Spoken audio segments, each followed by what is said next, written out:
Yippee-ki-yay, motherfucker. Et non seulement t'es vulgaire, mais t'es ordinaire en plus. Dick Laurent is dead.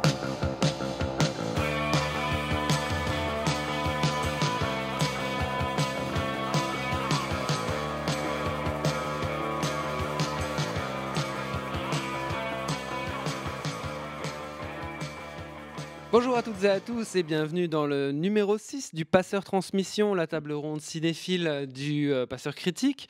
Ce soir, je suis comme toujours très bien entouré de mes amis Manuel As Bonsoir Olivier. et Lucien Alflans. Salut Yoli. Et donc moi-même, Olivier Grinard, pour vous servir. Ce soir, nous allons parler de Vaiana des studios Disney. On va ensuite parler de Sully de Clint Eastwood. Puis on passera à Mademoiselle de Park Chan-wook.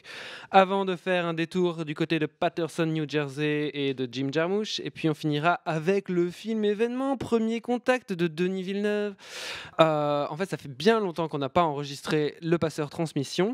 Et depuis qu'on a enregistré, oh mon Dieu, il en est sorti des films intéressants. Il y a eu le film de Zemeckis, le film de Ken Loach, le film de Mel Gibson, le film Ma vie de courgette de Claude Barra, il y a eu le film de Asghar Farhadi, de Assayas, d'Oliver Stone, de Bertrand Tavernier, enfin bon, pléthore. Donc j'ai demandé pour l'intro à chacun des passeurs ici de pointer un film qu'il a préféré parmi tout cela et de vous en faire la publicité, mais de manière ultra réduite. Manu, en 3 phrases, pourquoi est-ce que je dois aller voir Allier de Zemeckis ? Bon, en 3 phrases, ça va être un petit peu compliqué, Olive, mais Allier, c'est le nouveau film de Robert Zemeckis, avec Marion Cotillard et Brad Pitt, qui se passe pendant la Seconde Guerre mondiale. C'est un couple d'espions qui va se rencontrer à Casablanca et qui va finir par se marier à Londres. Et toute la dynamique du récit repose sur l'enjeu que le personnage de Marion Cotillard jouerait agent double auprès de Brad Pitt. Et donc, le film est tenu, encore une fois, brillamment par Zemeckis, qui tient le point de vue de son personnage tout du long, qui est le personnage de Brad Pitt, et le doute que va avoir Brad Pitt vis-à-vis de sa femme. Et Zemeckis ne cesse de jouer entre la grande histoire et la petite histoire au sein d'Allier, où constamment les grandes étapes de la vie de Brad Pitt ou de Cotillard sont liées à la guerre. Il y a notamment une scène ébouriffante d'accouchement au sein d'un Londres bombardé. Ça regorge d'idées visuelles qui sont toujours...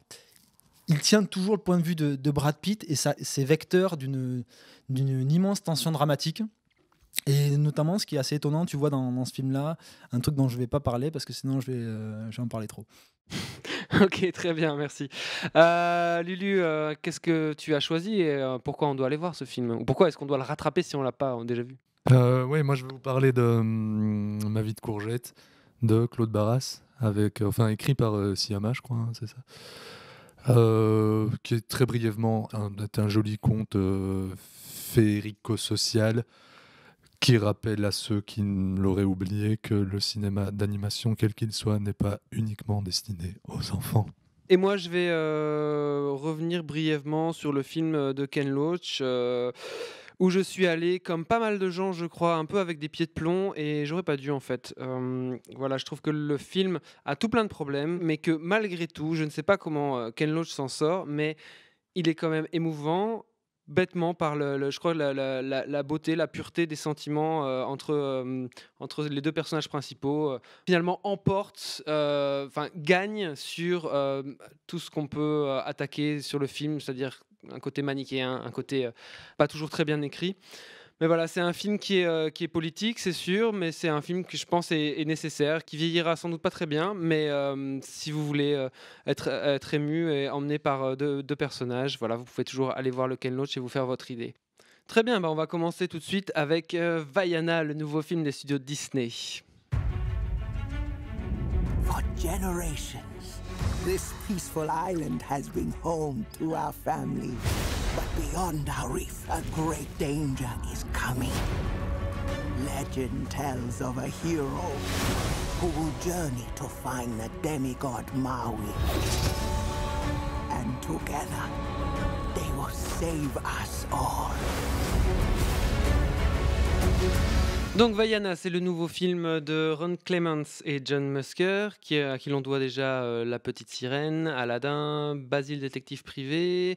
Donc c'est l'histoire d'une princesse polynésienne et alors que on va dire le néant, hein, comme dans l'Histoire sans fin, envahit le monde et progressivement la nature, et que les récoltes se font rares, que le poisson se fait rare aussi, va devoir rétablir la balance en essayant de remettre le cœur qui a été, donc une espèce de bijou, hein, une pierre précieuse, qui a été enlevé, subtilisé à une déesse de nombreuses années avant ça, par un demi-dieu qui s'appelle Maui. Donc elle va devoir s'associer à ce demi-dieu qui s'appelle Maui pour rétablir la balance et en gros que la nature reprenne ses droits. Lucien, qu'as-tu pensé de ce film? Bah, j'ai pas haï Vaiana. Je trouve pas horrible à suivre. Je trouve que c'est probablement une des meilleures choses en animation qui fait Disney sans Pixar depuis longtemps. Mais la musique, quoi. Je suis désolé, je pense qu'on va beaucoup parler de ça, mais c'est juste pas possible.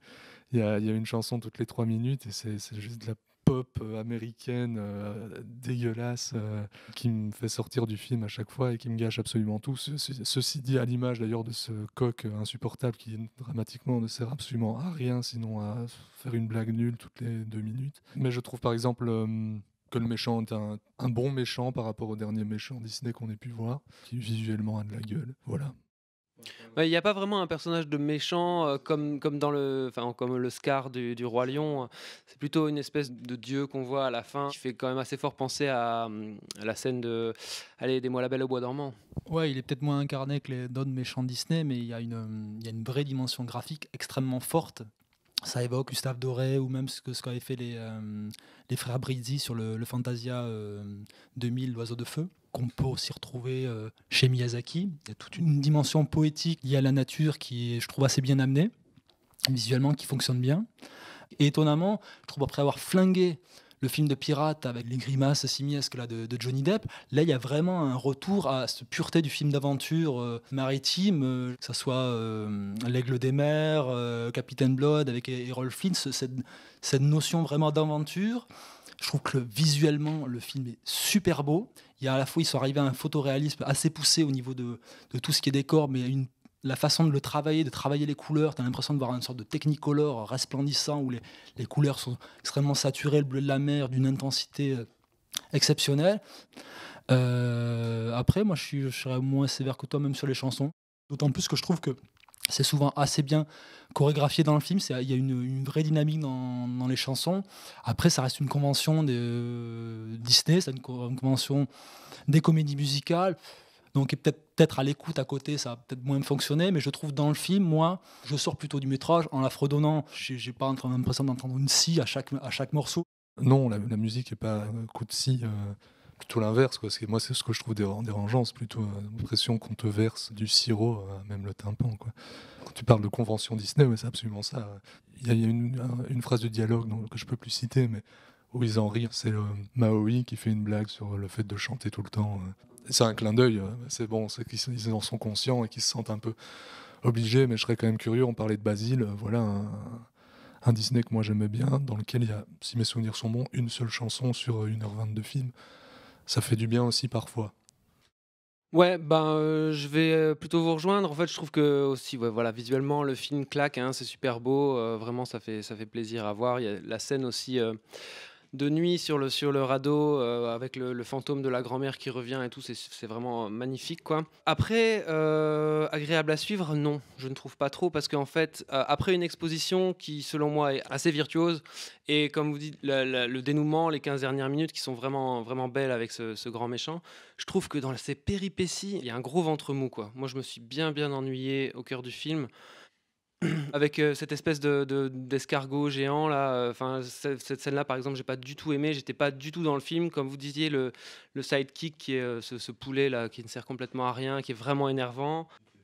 Il y a un truc sur lequel je voulais revenir, c'est que voilà une héroïne Disney pas commune, quoi. Elle a aucun love interest, cette fille. Et on ne fait jamais un cas de sa féminité. D'ailleurs, elle va devenir fille de chef, c'est elle qui va devenir chef, et ça ne pose jamais aucun problème. Il n'y a pas un espèce de truc où le père dit « Ah, j'aurais préféré avoir un fils, machin ». En fait, le fait que ce soit une fille, ça ne change rien à l'histoire. Et c'est plutôt une sacrée révolution, moi, je trouve. Après, c'est quand même intéressant, c'est vrai, venant d'un studio qui est historiquement, justement, plutôt assez réac, qui a visiblement été repris par des gens qui vont dans le sens absolument opposé, quoi.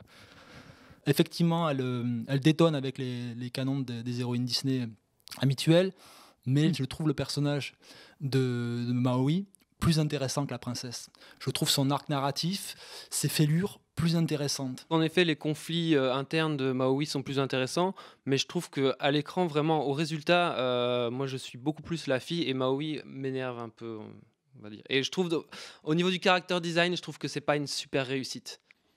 Juste pour revenir sur ce que vous disiez, elle est singulière par par sa féminité, mais ses envies, son aventure, elle est assez classique. Mais ce que la vraie entre guillemets progression, c'est pas justement de ne pas en faire Mais moi je suis une d'accord avec affaire. ça. Ouais, On n'en fait pas une affaire. C'est Et ça. c'est ça vraiment C'est la la force vraie du film. Ouais. révolution, quoi. Enfin, révolution. Ouais. La vraie évolution plutôt. Voilà. Je vous propose d'enchaîner tout de suite avec le film de Clint Eastwood, Sully. Texas 1549, runway 4, clear for takeoff. Sully. Sully. Sully, we're too low. Sully. Sully. Sully. Sully, where are you? Ok, donc Sully, c'est le nouveau Clint Eastwood, un film qui est inspiré du sauvetage d'un Airbus sur l'Hudson en 2009, un accident aérien qui a coûté la vie de aucun passager sur 155, n'est-ce pas? Une opération de sauvetage parfaitement réussie, mais ce qui va plutôt intéresser Clint Eastwood dans ce film, c'est le fait qu'on va attaquer donc le commandant Sully qui est incarné par Tom Hanks et son copilote incarné par Aaron Eckhart. On va les attaquer sur le fait qu'ils auraient pu faire autrement que d'atterrir sur l'Hudson et qu'ils auraient pu regagner un aéroport proche pour sauver la carlingue de l'avion. Je vais commencer sur Sully. Je me suis poliment ennuyé devant le film de Clint Eastwood. J'ai trouvé que l'enjeu était vraiment faible. Le film est construit d'une manière alambiquée et pour moi, je ne voyais qu'une espèce de cache-misère au fait que finalement le propos de l'histoire n'est fondamentalement pas très intéressant. Enfin, j'étais étonné en fait après American Sniper, qui pour moi me semblait un film vraiment complexe, vraiment plein, riche, très bien écrit. Je trouve que après ce film-là, c'est étrange de voir un film aussi simple que Sully de la part de Eastwood. Après, voilà, il y a des choses qui sont très très belles et très très réussies dans la mise en scène. Et ce qui m'a le plus touché en fait, c'est justement le fait que ce soit une opération qui est super bien fonctionné. On te montre que toutes les équipes étaient super bien coordonnées, tout le monde a fait super bien son boulot. Et c'est ça qui m'a au final le plus plu, c'est vraiment le sauvetage et comment les bateaux, les flics, les équipes de sauvetage, etc. se mettent tous sur la balle en 30 secondes et qu'on célèbre une réussite qui est née d'un problème, quoi. Mais à part ça, franchement, j'ai pas été du tout emballé. Ah ouais, non, mais je pense que c'est un film humaniste. C'est un film aussi qui a l'intelligence de ne pas tellement s'intéresser, même si c'est pas tout à fait le cas, mais de pas tellement s'intéresser au côté spectaculaire d'un éventuel crash, mais plutôt justement au côté tout ce qui a trait à l'humain. C'est un film aussi sur la sceptisation d'un système. Et je trouve même que ça se ressent visuellement. Tout est blanc, tout est gris, tout est neutre. Je trouve Tom Hanks, moi, je l'avais jamais vu aussi James Stewardien. Le film a un côté un peu doudou, mais comme l'ont souvent pour moi les films d'Eastwood, qui sont généralement des films simples, mais des films touchants. Et comme peuvent l'être les films de Capra, puisqu'on parle de James Stewart. Moi, je suis que moyennement d'accord avec ce que tu dis, Olive, parce que tu parles de petits films. Il n'est pas si petit que ça, il est en apparence, parce que la durée est inhabituellement courte pour un Clint Eastwood. Il doit jouer en 1h30, alors que notamment American Sniper excédait facilement les 2 heures. Mais je trouve, moi, la force justement du film, c'est de déjouer tout l'aspect spectaculaire pour justement questionner, encore une fois, comme dans American Sniper, mais qui, à mon avis, un peu le film miroir de celui comme pouvait l'être Mémoire de nos pères et L'aide des Ojima, c'est cette question d'héroïsme. Et je trouve notamment aujourd'hui, on est bassiné à tour de bras à coups de franchise, à base d'héros, de super-héros, où la notion héroïque est complètement vidée de son sens. Et là, pour le coup, ça donne un aspect déceptif, parce que comme le personnage de Sully qui refuse cette notion d'héroïsme que lui collent les médias dessus, ça crée un film où effectivement une figure héroïque n'émerge jamais. Ça se rapproche de ce qu'a fait Gibson avec Tu ne tueras point, où vraiment on se pose les questions d'humanité qui en découlent. Et on n'est pas dans une sorte de posture factice, vide de sens du héros, limite fascisante, où il suffit d'enfiler un spandex, de sortir 2-3 répliques qui clashent. Là, on se pose vraiment des questions, qu'est-ce qu'est l'héroïsme ? Et je trouve ça extrêmement réussi. Tu parles de la scène du sauvetage, je trouve qu'elle est brillante. Ça doit durer peut-être un quart d'heure, 20 minutes, mais je veux dire, je n'ai jamais vu aussi bien détaillé. Tu as quasiment un aspect documentaire du sauvetage du crash, et justement de mettre en valeur l'action conjuguée de tous ces gens-là. Je n'avais pas vu des seconds rôles aussi bien croqués depuis un bon bout de temps dans une production de cette envergure. Donc voilà, je trouve que le film a cet aspect effectivement un peu déceptif, et je pense que c'est aussi son propos. Et notamment cette notion, parce que l'enjeu du film, c'est que Sully va passer devant une commission où on va rejouer ce qu'il a fait avec des simulations, et toute la thématique est entre guillemets entre l'humain et la machine, et de ramener cette notion où on croit à un moment dans notre société pouvoir tout détecter, tout ramener à des notions statistiques vis-à-vis de l'humain. Et on se plante. Et je trouve que le film-là est assez extrêmement contemporain à ce niveau-là aussi, quoi. Mais je suis d'accord avec ça, hein. Enfin, je veux dire, sur la question de l'héroïsme, la question de souligner le travail bien fait et de faire une espèce de film avec un héros, on va dire, qui est juste un vrai professionnel et qui a vraiment envie de bien faire son travail et qui le prend à cœur, etc. Sur ce côté-là, et je l'ai dit, la scène du sauvetage, je l'ai soulevé aussi, sur ce côté-là, le film est réussi, il est touchant et il va au but, mais ça n'empêche pas le fait que moi, devant ce film, quelque part, je m'ennuie parce que je le trouve un peu lent et un peu vide. Enfin, pas lent, plutôt vide. Vide, c'est voulu. Enfin, même visuellement, aussi, le film est vide. Je trouve que ils font monter un truc avec la relation qu'entretient Sully avec sa femme, et je trouve que ça ne nourrit pas le propos, que ça ne nourrit pas le film. Moi, je trouve aussi que ce propos est d'autant plus touchant venant d'Eastwood, qui en a incarné un sacré tas, des héros surhumains, enfin des surhéros, de faire un film sur un pas un anti-héros, mais un héros badaud. C'était la même chose qu'il y avait dans American Sniper, parce que le personnage était plus conflictuel, mais c'était aussi un personnage qui refusait cette notion d'héroïsme qu'on lui collait à la peau. Mémoire de nos pères aussi, hein. Et alors, concernant, je reviens sur ce que tu parlais du crash. Tu disais, je sais plus comment tu formulais ça, mais tu disais un film pas surdécoupé, mais une construction alambiquée voilà, qui fait cache-misère d'un manque de scénario. C'est exactement. Wow. Faut savoir que le mec est une machine. Non, mais cette construction alambiquée, elle permet, par exemple, il y a des moments où on est avec Sully pendant le crash, où on se demande même, alors qu'on sait qu'il va y arriver. Pendant le crash, il y a des moments où on se demande s'il va y arriver. Ça, enfin, moi, en tout cas, j'ai ressenti ça. Et je pense que je suis sûr que c'est directement lié à cette construction alambiquée, comme tu dis, elle n'est pas tout à fait gratuite. Manu fait la gueule parce que j'ai attaqué Clint Eastwood. Non, mais je trouve pas qu'elle est en plus si alambiquée, parce que je trouve pour un film qui se joue constamment en flashback et retour au temps présent, c'est extrêmement fluide. Au niveau de l'écriture, je trouve pas ça aussi simple que ça. Moi, je trouve pas que ça, le propos d'une structure alambiquée est vraiment son intérêt, d'autant plus qu'il joue quand même sur le traumatisme de ce personnage-là, et le traumatisme aussi qui est rejoué derrière d'un avion au sein de New York. Parce que plusieurs fois est rejoué la scène du 11 septembre dessus. Il y a quand même ça qui est joué aussi, c'est aussi un moment où on va se réunir par une action collective et pas par l'émergence d'un seul homme. Et notamment, ça permet aussi de multiplier le nombre de fois où le crash est montré pour le vider complètement de sa substance spectaculaire. À force de le découper selon sa structure, au final, il perd complètement la notion d'impact, où on ne fait pas monter une tension. Il n'y a pas la virtuosité ou la tension qu'il y a dans une scène, par exemple, ou dans un film a priori qu'on aurait pu penser similaire, qui était le Flight de Zemeckis, mais qui est totalement différent dans le propos. Oui, mais moi, alambiqué, pas spécialement péjoratif.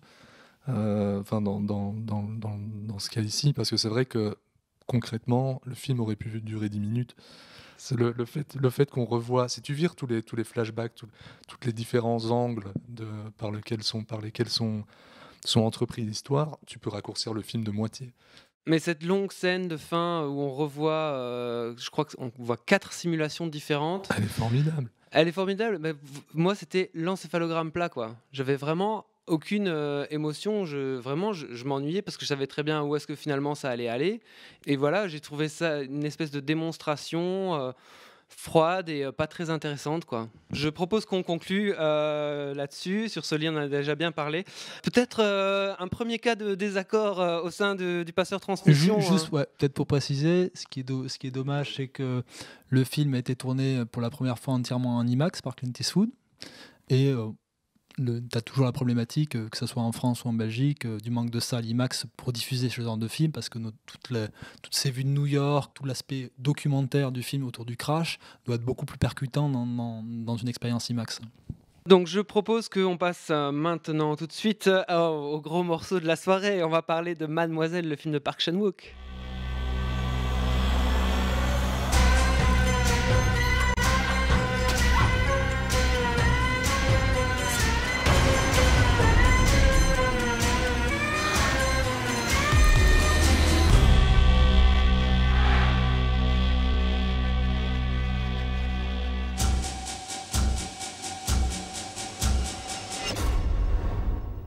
Mademoiselle, c'est le nouveau film de Park Chan-wook et arrive maintenant le moment tant attendu de cette émission où je vais devoir résumer le film. Une chose absolument impossible, ou en tout cas très très compliquée. On va dire que c'est l'histoire d'une jeune fille coréenne sans le sou qui se fait engager pour être la servante d'une riche héritière japonaise. Ça se passe en Corée sous occupation japonaise dans les années 30. Et en fait, cette jeune fille qui est engagée en tant que servante n'est en fait qu'une manipulatrice, enfin, à la solde d'un manipulateur pour essayer d'arnaquer justement cette riche héritière. Et je trouve que je m'en suis pas trop mal sorti. Un résumé de 3 minutes, c'est pas mal. La jeune fille coréenne est interprétée par Kim Tae-ri et sa maîtresse japonaise par Kim Min-hee. Je signale que c'est une adaptation du livre du bout des doigts de Sarah Waters qui se passait dans l'Angleterre victorienne, mais donc que ça a été adapté à la Corée et que Lucien Leflantz a écrit un article pour le Passeur critique sur le film Mademoiselle de Park Chan-wook. Manu, lance-toi. Moi, c'est plutôt une agréable surprise parce que ça fait un petit bout de temps que j'ai perdu de vue le père Park Chan-wook. Tout simplement parce que depuis, je trouve Old Boy et sa consécration à Cannes, ces films n'ont cessé de me décevoir jusqu'à cette découverte. Et en plus, je pense qu'il renoue non seulement avec Mademoiselle, avec la période de Sympathy for Mr. Vengeance et d'Old Boy, mais qu'il dépasse complètement ces films-là. À mon sens, Mademoiselle est sûrement son plus grand film à ce jour. Et je trouve justement tout ce qui a toujours été le cas dans le cinéma de Park Chan-wook, c'est à la fois hyper stylisation, ce cinéma très cadré, avec toujours une certaine mise à distance, un jeu avec le spectateur, mais qui était aussi habité par de vrais drames, de vrais mélodrames, que ça soit dans Sympathy for Mr. Vengeance et dans Old Boy, avait complètement disparu de ces films suivants où on est dans une extrême maîtrise, mais au service d'une sorte de manipulation du spectateur, où on s'amusait autour de la forme avec des personnages extrêmement vides, extrêmement creux. Et justement, cette question de la manipulation est au cœur du récit de Mademoiselle et du jeu ludique qui s'instaure avec le spectateur dans cette façon de revisiter le récit sous différents axes, parce que Park Chan-wook va s'amuser à nous perdre en nous faisant croire au pire, à notre position de voyeur, à jouer sur la manipulation mise en place pour douter de la nature des sentiments entre les deux par-personnages. Et au final, on va se retrouver floué, mais contrairement aux autres films où on était floué juste par l'intrigue, là, on est floué par la nature, par la nature des personnages, quoi. Manu, oui, moi je pense que tu as dit énormément de choses très intéressantes et très justes sur le film. Voilà, moi j'ai pris un pied total devant ce film. Vraiment, c'est une super grosse part de gâteau et ça fait vraiment plaisir de se laisser mener par le bout du nez comme ça pendant 2h30. En plus, bon voilà, la mise en scène est super sophistiquée. Je veux dire, au niveau pictural, c'est super sophistiqué. Le découpage de ce film, le montage, tout est hyper précis, tout est hyper beau. La lumière, les actrices sont absolument magnifiques. Il y a des scènes érotiques qui ont fait beaucoup jaser dans le off de transmission. Et oui, je suis complètement d'accord avec toi. Voilà, moi, Park Chan-wook, en effet, j'étais très, très, très client au début de sa filmographie. Et puis, je trouvais qu'après, il avait délaissé les histoires et les personnages pour faire plus de virtuosité. Et on arrivait à des espèces de films qui étaient juste des enfilades de plans plus invraisemblables les uns que les autres, où le montage aussi était délibérément complexe. Enfin, j'ai un très mauvais souvenir de Lady Vengeance par exemple. Mais voilà, là maintenant, tout le monde dit oui, voilà, il en fait des caisses et le film, enfin pas tout le monde, mais j'entends dire, il en fait des caisses, le film est, on étouffe devant ce film, etc. Moi, je trouve qu'au contraire, il met la pédale douce, même au niveau de, on va dire, juste des mouvements d'appareil. Il met la pédale douce. Il s'est un peu assagi, et là, il met vraiment en avant ces personnages, son histoire et ces personnages qui finissent vraiment par nous toucher. Enfin, j'ai vraiment été connecté émotionnellement et ça m'était pas arrivé depuis All Boy avec les films de Park Chan-wook. Et voilà, enfin c'est un régal ce film. C'est vraiment un régal.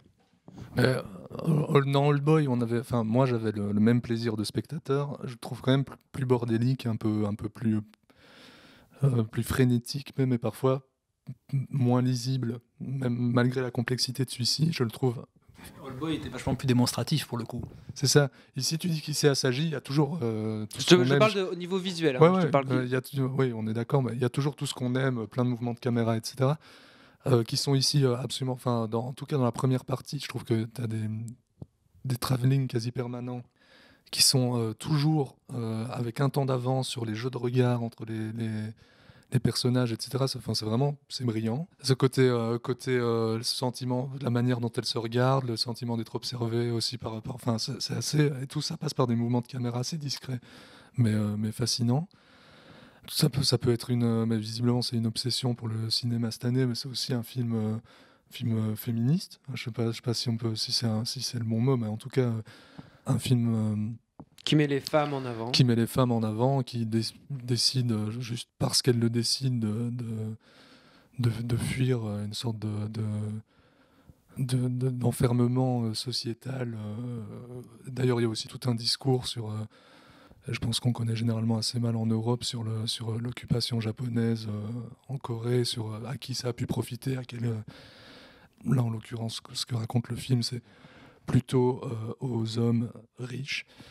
Je trouve que le film est extrêmement, furieusement sexy, sensuel, sexuel, mais en même temps, il reste assez. Enfin, il y a un truc que j'aime, mais qu'il y avait déjà dans All Boy.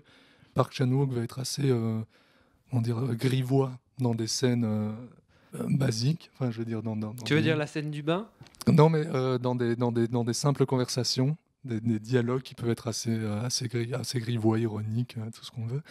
Et il y a une certaine dans les scènes de sexe qui sont beaucoup plus qu'il arrive à rendre à la fois extrêmement émoustillantes, mais aussi poétiques. Enfin, il y a quelque chose, c'est pas je veux dire, il sait où placer son enjeu dans ce genre de scène. Mais surtout, elles servent son récit, elles servent ses personnages, ces scènes. C'est surtout ça, c'est que la relation entre les deux personnages qu'on voit faire l'amour sert énormément le récit parce que, voilà, il y a une vraie... même on y revient plusieurs fois à cette scène d'ailleurs dans le film, vu comment le film est découpé, c'est très Comme dur dans Sully. de parler du film sans spoiler, c'est très difficile. Mais plus humide que Sully. Bon, on va se calmer les gars tout de suite.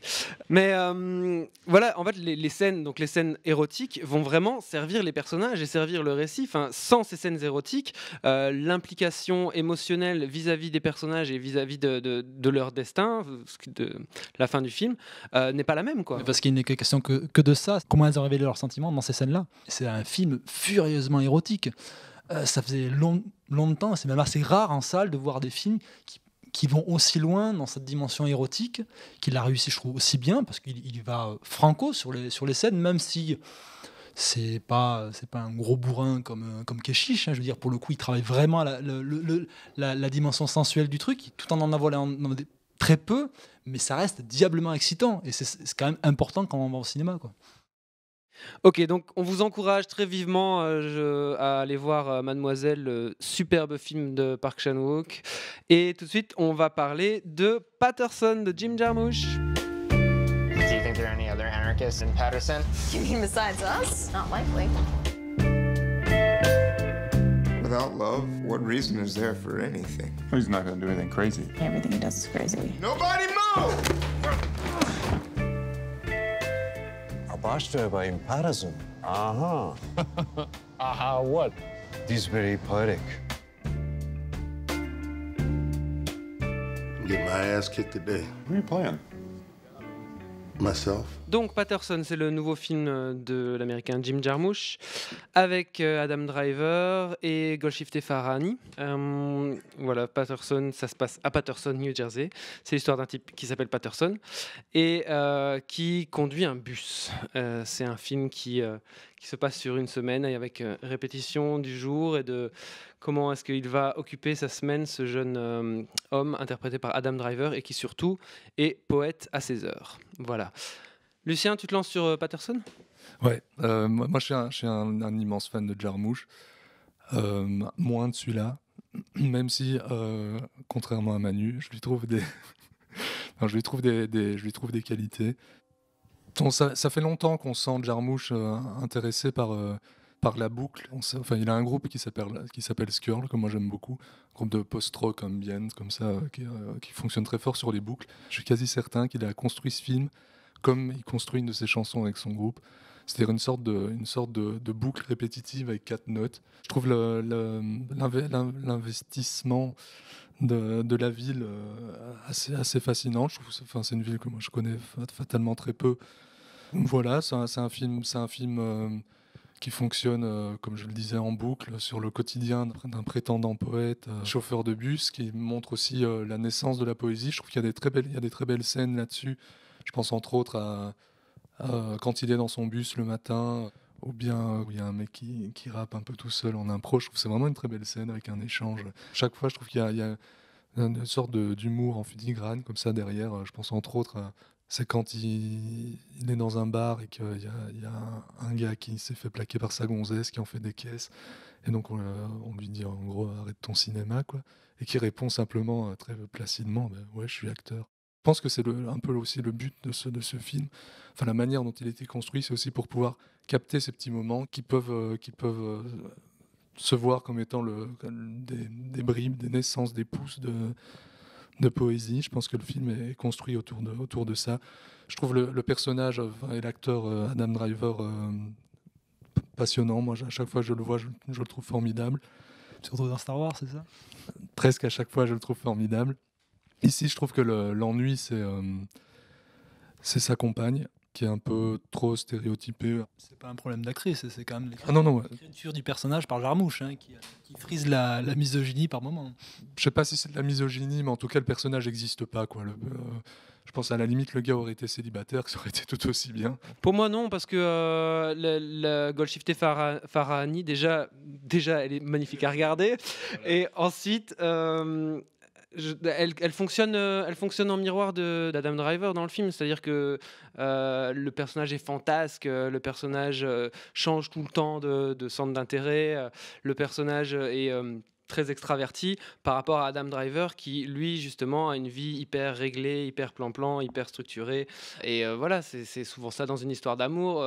Dans une histoire d'amour, il y a souvent celui qui est garant du sérieux et celui qui est garant plutôt du sel du truc. Oui, mais là, chaque intervention de la femme, on est du point de vue de Patterson et qui a l'air extrêmement gêné ou emmerdé. Dans aucune des scènes, on voit l'attachement d'Adam Driver vis-à-vis d'elle. Il la met en position de la petite cruche écervelée, quoi. Oui, en effet, le personnage d'Adam Driver, il est en décalage par rapport à sa nana et des fois, tu sens que c'est pas qu'elle le gonfle, mais tu sens que il est un peu submergé par cette fille qui est une espèce de tourbillon comme ça. Ils se complètent l'un l'autre parce qu'il y en a une qui voudrait être une artiste mais qui n'en a peut-être pas le talent ou en tout cas le focus. Le focus, c'est ça. Et l'autre, c'est l'exact inverse. C'est un gars qui ne se prend pas du tout pour un artiste mais qui visiblement l'est et que c'est un besoin vital pour lui. C'est un film qui est intangible, quoi. C'est un film, c'est une fumée de cigarette, quoi. C'est un truc tout à fait qui s'évapore assez vite, mais c'est un beau moment. Et je trouve aussi que c'est un antidote au cinéma américain moderne. Un film quasi sans enjeu dramatique, ou un cahier déchiré peut être un cataclysme sentimental. Dans la vie de tous les jours, ce sont des choses qui arrivent. Un cahier déchiré dont tu sais qu'il va être déchiré 3 séquences auparavant. C'est complètement déceptif et ça ne fonctionne pas. Il te construit encore une bobine de film derrière ça. Tout ça pour te faire un éloge de la page blanche et de l'impromptu, comme tu dis. Mais de toute façon, tout est comme ça chez Jarmusch. En effet, c'est un truc qui arrive comme ça. Le cahier, il en fait pas un événement dramatique. Tu dis ouais, il y a encore une bobine derrière, mais c'est pas ça c'est un événement parmi tant d'autres qui est traité comme un événement parmi tant d'autres. Et en effet, il est peut-être plus dramatique, mais il en fait pas tout un cas. Tu vois, c'est pas un gros retournement, un gros basculement. C'est peut-être parce que je suis pas du tout réceptif au long passage de poésie. J'ai vraiment ce souci-là. Non, mais je suis jamais rentré dans le film parce que je trouve que son activité de chauffeur, que ça ne rentre jamais en adéquation avec ce que écrit le personnage, avec la ville. Je trouve que c'est plein d'éléments épars qui font jamais sens et corps ensemble. Alors, tu as quelques petites astuces visuelles ou des très beaux plans de surimpression quand le personnage écrit, mais je trouve ça extrêmement laborieux. Pour le coup, tu t'es ennuyé dans ce lit. Là, vraiment, c'est à la limite si je me suis pas endormi, quoi. C'est voulu. Il n'y a pas de surprise dans les films de Jarmusch. Tout est à combustion lente. Tout est de toute façon amené de manière super longtemps à l'avance. Il n'y a pas de surprise dans les films de Jarmusch. Voilà. Je comprends l'aspect ennuyeux, parce que c'est un film sur la routine déjà. Donc c'est un film sur le cercle, comme tu l'as dit. Alors là, des cercles dans le film, il n'y a que ça, des cercles tout le temps, des cercles, des cercles. Et c'est un film sur comment l'impromptu s'immisce dans cette répétition et cette routine. Et c'est, comme tu disais tout à l'heure très justement, Lucien, l'épouse peut-être de ce que va être la poésie. Donc oui, je comprends qu'on s'ennuie. D'ailleurs, je m'y suis un petit peu ennuyé. Mais je trouve que le film est juste beau, touchant, bienveillant. C'est une énième répétition du style Jarmusch. Après, ça te convainc ou pas par rapport à la sensibilité de l'histoire. On peut y avoir une sensibilité, mais je trouve qu'il fait du Jarmusch et c'est peut-être un peu le souci. Après, son précédent film était un pur film de Jarmusch aussi. Moi, je le trouvais absolument formidable. Pour le coup, on va vraiment se fâcher. je sais, mais enfin voilà, c'est juste pour dire, il y a des très grands artistes qui font toujours la même chose. C'est pas toujours un problème. Bon, là, on est d'accord que c'est un peu ténu, c'est pas facile à regarder. Bon, allez, on va terminer avant de tous ensemble retourner voir Mademoiselle. On va terminer avec le film événement, le film de Denis Villeneuve, Premier Contact.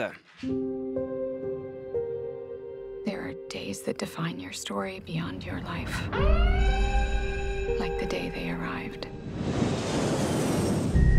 Signs of what might be called first contact. The objects measure at least. I'm Colonel G.T. Weber from Army Intelligence. Pack your bags. You're at the top of everyone's list when it comes to translations. Priority 1. What do they want? Where are they from? You'll be reporting to me, but you'll be working with him when you're in the show. That's what they call him, the UFO.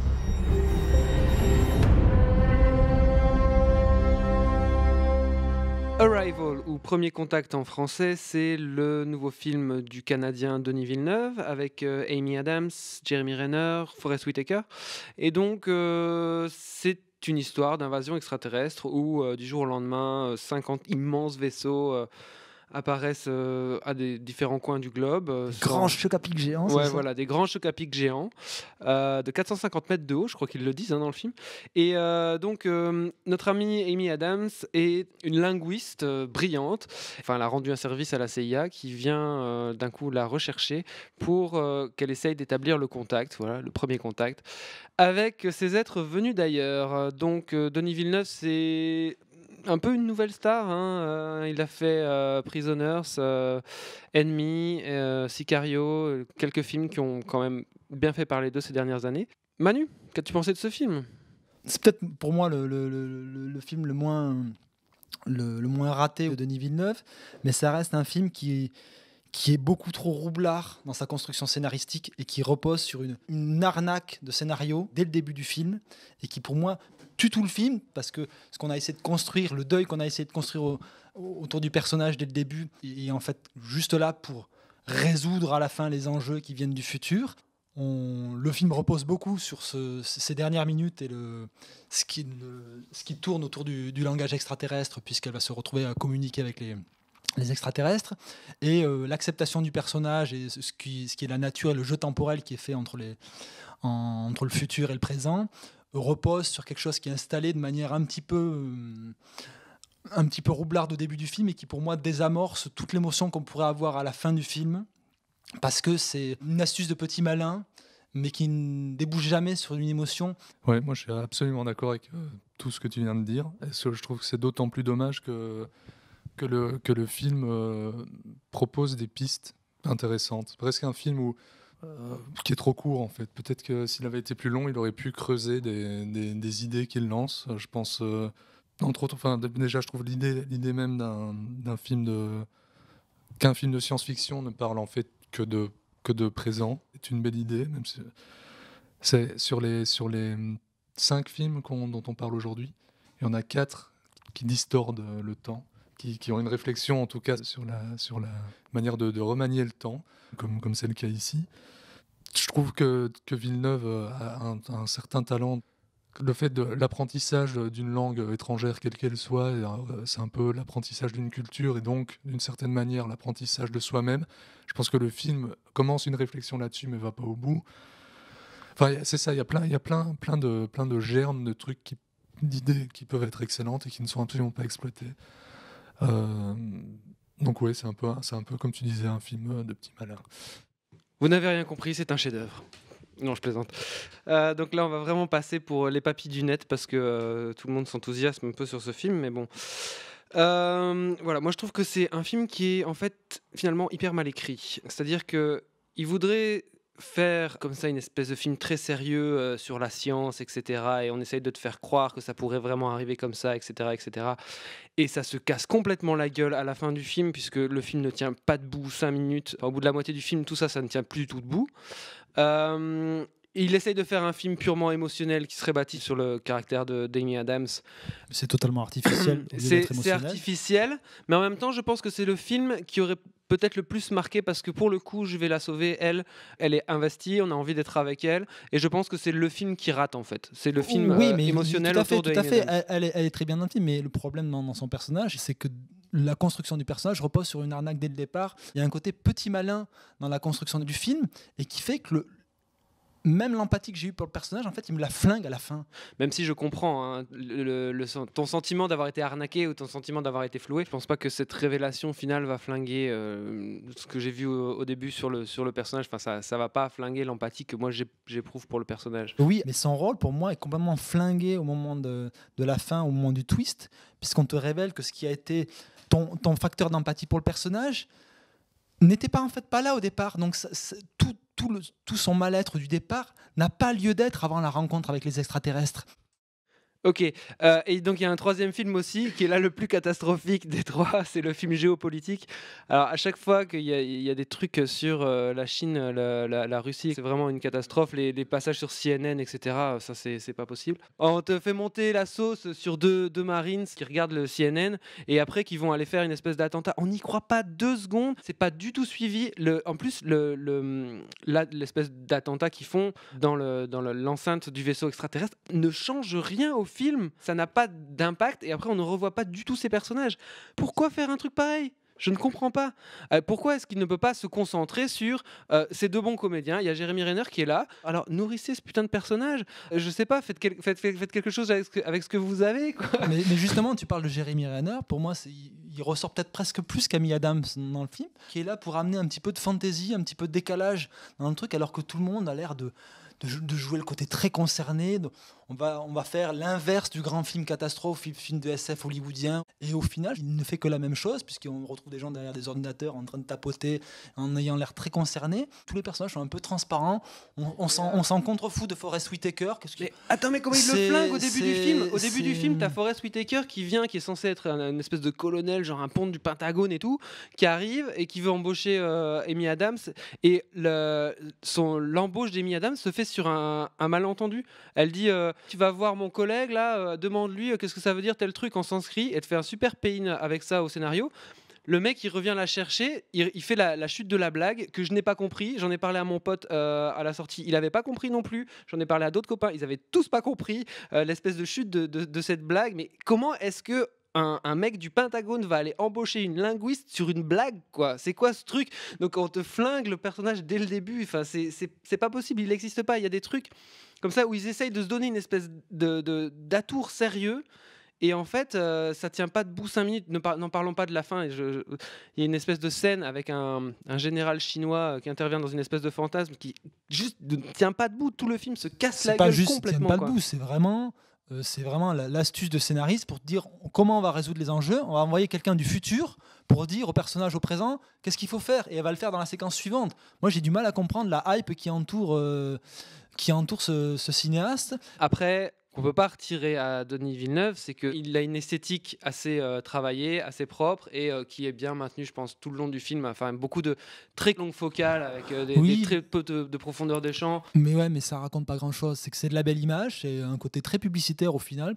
Est-ce que ça suffit à faire un bon film? Ah, j'ai pas dit ça. Moi, hein. j'ai souci là, qui sait très bien piocher ses références, mais qui construit rien de vraiment efficient, à part des pure petite séquence d'ambiance concrète. La découverte du vaisseau, je trouve que c'est un truc qui fonctionne par des petits éléments.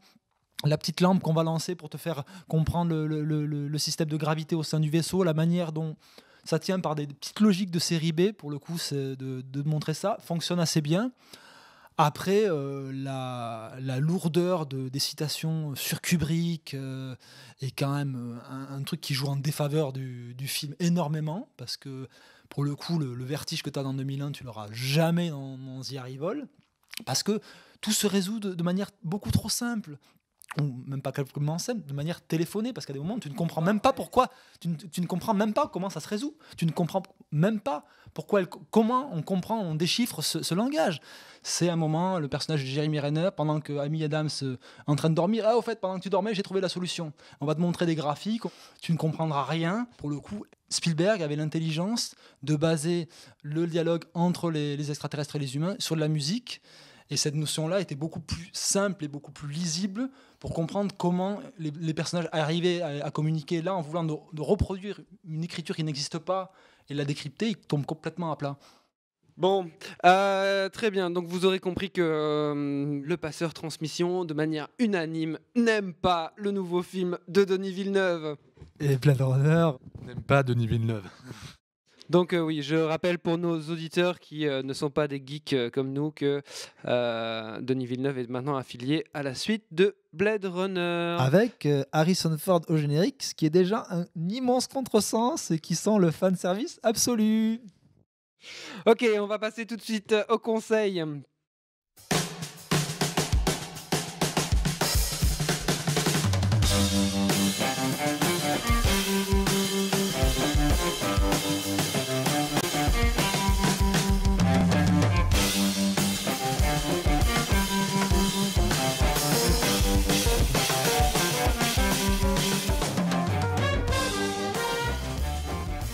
On passe donc au conseil. Lucien, qu'as-tu dans ta besace pour finir? Moi, je suis allé chercher loin pour trouver un conseil en lien avec le cinéma.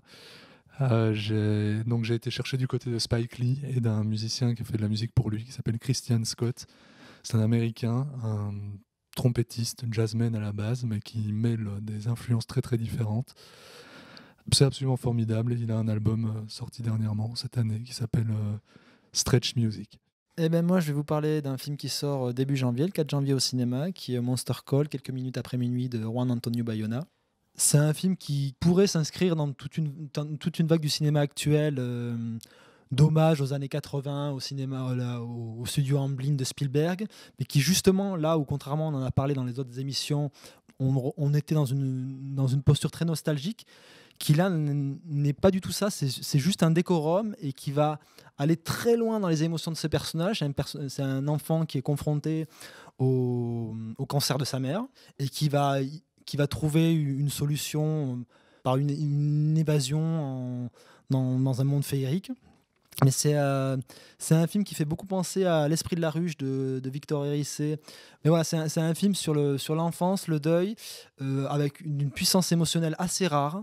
C'est plus belles choses que j'ai vues cette année, même si au final ça va sortir l'année prochaine, mais c'est vraiment préparer les mouchoirs. Si vous prenez le pari de vous investir complètement émotionnellement dans le film, c'est un film qui va vous amener très loin. Et je vais pas trop en parler, je vais pas m'attarder trop sur le film de Bayona parce que je pense qu'on en reparlera en début d'année avec mes chers collègues pour un nouvel épisode de Transmission. Super, moi je vais vous conseiller un petit film à mettre sous le sapin pour les fêtes. Un DVD qui s'appelle Tout en haut du monde. C'est un film de Rémi Chaillet. C'est un film d'animation français. Qui fait partie en fait de cette magnifique année pour le cinéma d'animation qu'on vient d'avoir. Pêle-mêle, il y a eu Ma vie de courgette, mais il y a eu aussi La Tortue Rouge, il y a eu Le Garçon et la Bête en début d'année. Il y a eu énormément de très beaux films d'animation cette année. Et donc celui-là est un peu passé inaperçu. Et pourtant c'est une très très belle histoire. C'est l'histoire d'une jeune fille de l'aristocratie russe au 19e siècle qui se met en tête d'aller à la recherche de son grand-père qui s'est perdu dans une expédition polaire. Et au niveau esthétique, il y a un travail sur les aplats de couleurs qui est absolument merveilleux dans le film. C'est vraiment très très beau esthétiquement et c'est une super belle aventure, un film qui prend le temps mais qui emmènera quand même vos gamins. Donc je vous conseille vraiment de découvrir ce film-là sous la couette le 25 décembre à 17h quand les gamins sont trop fatigués pour jouer avec leurs jouets.